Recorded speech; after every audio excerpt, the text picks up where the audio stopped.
So this is my review of Wonder Woman. For me, this movie really is a great movie. Gal Gadot really she's Wonder Woman to me. I know that there is a 70s TV show out there, but for me, Gal Gadot is Wonder Woman.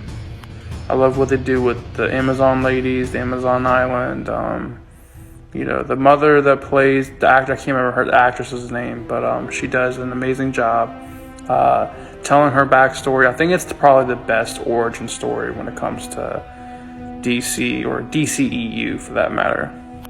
I mean, everything about this, and also the period piece about it, in World War II, and, Steve Trevor, going to Amazon, and,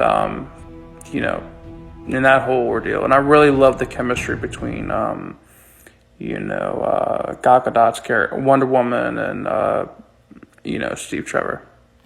The action, of course, is always amazing. It does its job, delivers. The pacing does get a little off a little bit when they actually go off into World War II, and especially that the no man's land scene where Wonder Woman's in the trench, and she literally walks across the no man's land and kicks ass as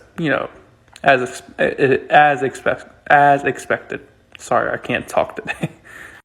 But I felt like the villain, I can't remember the name of the villain, but I feel like the villain for me wasn't really all that. I felt like it was kind of a bit of a letdown. And also the ending I felt like was a little, it was riding this thing, it was riding this road, which was amazing. It was doing a great job. But then when it got to the end, the main end of fighting, I'm not talking about after the final battle, but the final battle for me kind of just like went over the top to the point. It was kind of like really okay. And when I say okay, I was like, okay, we really could maybe handle this a little bit better or delivered it a little bit better, especially Steve Trevor, because his death and how he sacrifices himself with the plane and everything, I'm kind of like, there's many ways they could have avoided that, but for the plot's sake, that's where they went with it. But overall, I really love this movie. It's very enjoyable. Probably the best origin DCEU movie, and really probably the best property for Wonder Woman when it comes to live action. No disrespect to the TV show in the 70s, that's legendary. I'll give it a rating of a 8.0 out of 10. And that's my review of Wonder Woman.